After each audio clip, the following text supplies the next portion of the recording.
boys and girls, my name is Mrs. LeBron and I am going to be reading chapter 5 from Zoey and Sassafras, Dragons and Marshmallows.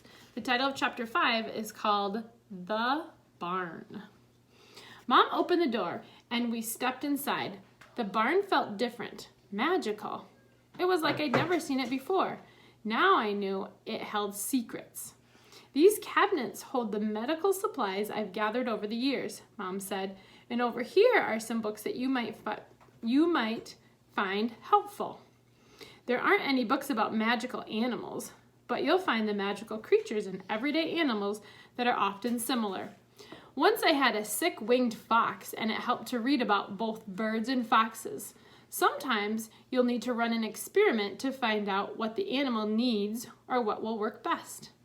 You can look through my old science journals over there and get a better idea of what I'm talking about. My heart beat faster. As soon as she was done with the tour, I was heading straight for those journals. My breath caught. There'd be more magical photos in there. I could hardly wait to see them. I interrupted her. So if I hear a bell, I run out here and the animal will be at the back door? And I bring it inside and try to figure out what's wrong? Mom nodded. Some of the animals can speak, like Pip, but most can't. Remember, you can use the books and my old journals to help you. This must seem like a lot of responsibility, but I know you'll do your best. Do you have any questions? My mind was spinning, but I shook my head no. If Mom believed I could handle it, I could. I hoped. And if things got too tricky, I could ask Dad to help. Wait a minute, Mom hadn't mentioned Dad at all. That was definitely strange. Well, what about Dad? Can't he help? Your father can't see any of the magical animals. Until you saw Pip in that photo, I thought I was the only human who could see them. Mom shook her head sadly. I tried to introduce Pip to your dad once, but he couldn't see or hear him.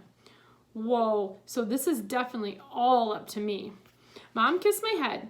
I've got to go, but I'll see you in a week. I'll let Dad know that you're out here before I leave. Wait, I piped up. If a magical creature comes, do I get to take its picture?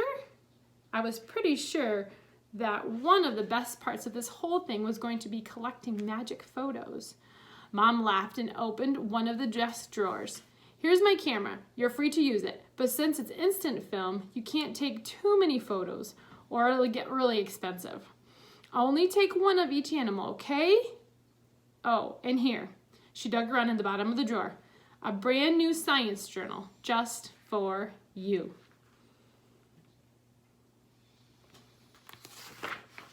I wrapped my arms around my mom and I gave her a big squeeze. I was glad to have all the stuff in the cabinets and drawers and Mom's old science journals to distract me.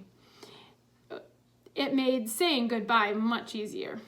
I set my thinking goggles on the barn desk and I grabbed the pile of science books. I spent the next few hours with Sassafras curled up in my lap as I flipped through all of them. The photos were so incredible. I flipped to a page with a creature that looked like a flower. I leaned in for a closer look and the scent of roses filled my nose. A few pages later, I found a photo of something fluffy and blue that was shaped like a snake. I brushed my fingers over the photo and I could feel its soft feathers. This was going to be so much fun. I could hardly wait to see what creature I'd get to meet first. And there is Zoey. All right, your next chapter is chapter 6 and it's called The Doorbell Rings. Happy reading.